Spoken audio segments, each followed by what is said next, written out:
स्नातक प्रथम वर्ष हिंदी साहित्य की कक्षा में मैं मनीष नैनीवाल सहायक आचार्य आप सबका स्वागत करता हूं। राजकीय महाविद्यालय चौमेला द्वारा संचालित इस ऑनलाइन क्लास में हम पढ़ रहे हैं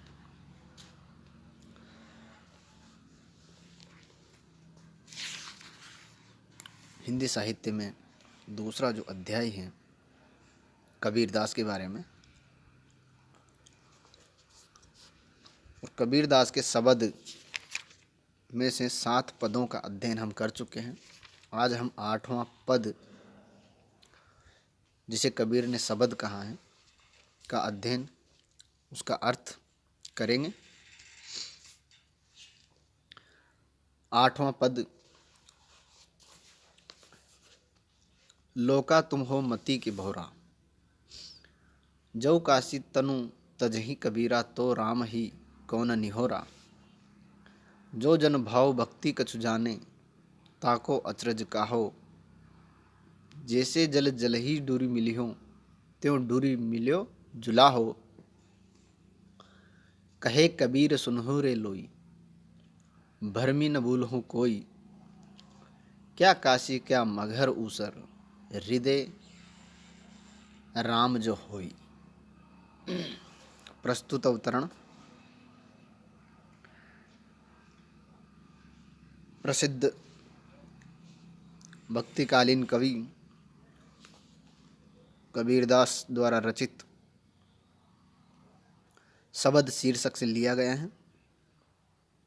इस पद में कबीर ने पाखंड अंधविश्वास पर कटाक्ष किया। अंधविश्वास ये कि उस समय, कबीर के समय में लोगों में ऐसी अंध आस्था या अंधविश्वास था कि काशी में प्राण त्यागने से ही मुक्ति मिलती है। इस अंधविश्वास या इस आस्था का खंडन करते हुए इस पद की रचना कबीर ने की है और बताया है कि काशी हो या कोई अन्य स्थान, जो भगवान की भक्ति करते हैं, भगवान से प्रेम रखते हैं, भगवान के प्रति श्रद्धा रखते हैं, उनको अवश्य मुक्ति मिलती है। सिर्फ काशी में प्राण त्यागने से मुक्ति नहीं मिलेगी। तो पद का अर्थ हम करेंगे। लोका तुम हो मति के भौरा। कबीरदास लोगों को संबोधित करते हुए कह रहे हैं, लोका, हे लोगों, तुम हो मति के भौरा। भौरा का अर्थ भोला। तुम बुद्धि से भोले हो, यानी नासमझ हो। जौ काशी तनु तजहि कबीरा, तो राम ही कौन निहोरा। अगर काशी में प्राण त्यागने से ही मुक्ति मिल जाएगी तो राम ही कौन निहोरा, तो राम को कौन देखेगा, तो राम की भक्ति कौन करेगा, राम से कौन अनुरोध, कौन प्रार्थना करेगा। यानी तुम ऐसा समझते हो कि जो काशी में प्राण त्यागता है, तनु यानी शरीर, तजहि यानी त्यागना, जो काशी में शरीर त्यागता है उसे ही मुक्ति मिलती है। तुम ऐसा सोचते हो तो ये गलत है। क्योंकि अगर ऐसा होता, अगर काशी में प्राण त्यागने से ही मुक्ति मिल जाती तो राम को कौन पूजता, यानी भगवान की भक्ति ही क्यों करता। भगवान की भक्ति इसलिए की जाती है ताकि मुक्ति मिल सके। और अगर काशी में ही प्राण त्यागने से, शरीर त्याग देने से मुक्ति मिल जाएगी तो राम कौन नहीं, राम को, राम से मुक्ति का अनुरोध कौन करेगा, राम की भक्ति कोई क्यों करेगा। जो जन भाव भक्ति कछु जाने, ताको अचरज काहो। क्योंकि जो लोग भाव भक्ति को जानते हैं या भक्ति भाव रखते हैं, भक्ति भाव का कुछ ज्ञान रखते हैं, ऐसे लोगों को अवश्य मुक्ति मिलती है। वो चाहे काशी में हो या कहीं दूसरे स्थान पर ही क्यों न हो, यानी वो कहीं भी हो। जो लोग श्रद्धा रखते हैं, ईश्वर में आस्था रखते हैं, भक्ति भाव करते हैं, ऐसे लोग अवश्य ही मुक्ति पाते हैं। तो उनकी मुक्ति पर किसी प्रकार का कोई अचरज या आश्चर्य नहीं होना चाहिए। ताको अचरज का हो, उन पर क्या आश्चर्य। यानी जो लोग भक्तिभाव रखते हैं वो लोग अवश्य ही मुक्ति प्राप्त करते हैं, चाहे वो काशी हो या कहीं अन्य हो, कहीं भी वो प्राण त्यागें उनको अवश्य मुक्ति मिलती है। आगे हैं, जैसे जल जल ही डोरी मिली हो। अब इसमें एक उदाहरण देकर के कबीर इस बात को समझा रहे हैं कि जिस प्रकार से जल जल ही डोरी मिलियो त्यों डोरी मिलियो जुलाहो, कि जिस प्रकार जल जल में ही जाकर वापस मिल जाता है, डोरी मिली हो, डोरी यानी ढुलकर बहकर, जिस प्रकार जल बह कर के वापस जल में ही जाकर मिल जाता है और उसमें जाकर एक हो जाता है, फिर उसको अलग नहीं किया जा सकता, उसी प्रकार से ढुरी मिलियों जुलाह, उसी प्रकार से ये जुलाहा भी यानी मैं भी या मेरी आत्मा भी अंत में उस परमात्मा से मिलकर के अभेद रूप धारण कर लेगी या उस परमात्मा से जाकर एकाकार हो जाएगी। क्योंकि मेरे मन में श्रद्धा भाव है, मैं भक्ति भाव करता हूँ, इसलिए मेरी मुक्ति भी अवश्य होगी, चाहे काशी में हो चाहे कहीं अन्य जगह हो। तो कहने का मतलब ये है कि जिस प्रकार जल जल में जाकर एक हो जाता है, उसी प्रकार जो व्यक्ति श्रद्धा भक्ति भाव रखता है उसकी आत्मा भी अवश्य ही परमात्मा में जाकर मिल जाती है, एक हो जाती है, यानी उनको अवश्य मुक्ति मिल जाती है।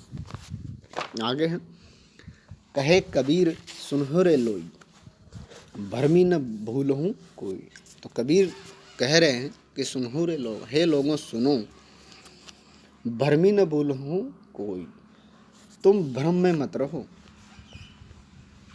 और भूलहूँ न किसी पर, तुम भगवान का भजन भाव करना भी मत भूलो।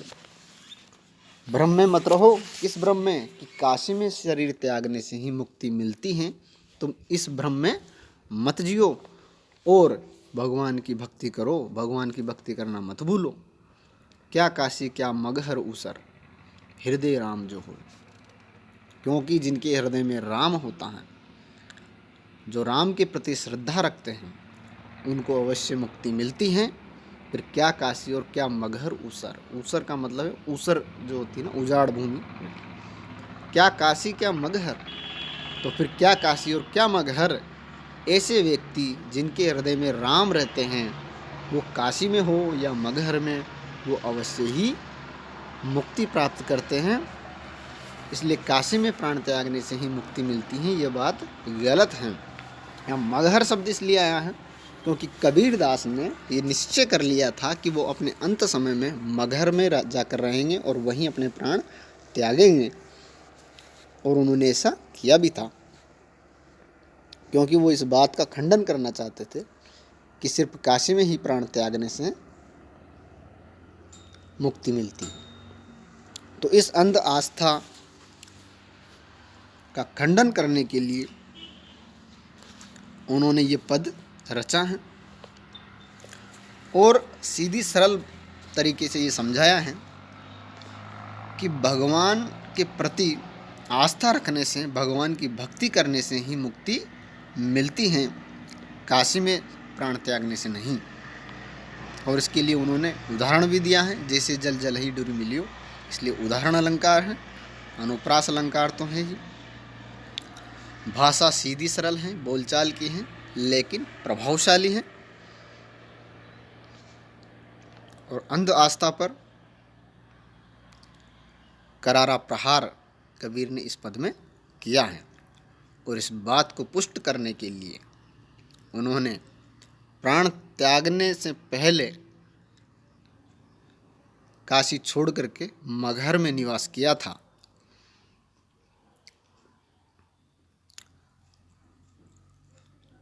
इस प्रकार यह पद बहुत प्रभावशाली है। अब इससे अगला पद अगले वीडियो में पढ़ेंगे। धन्यवाद।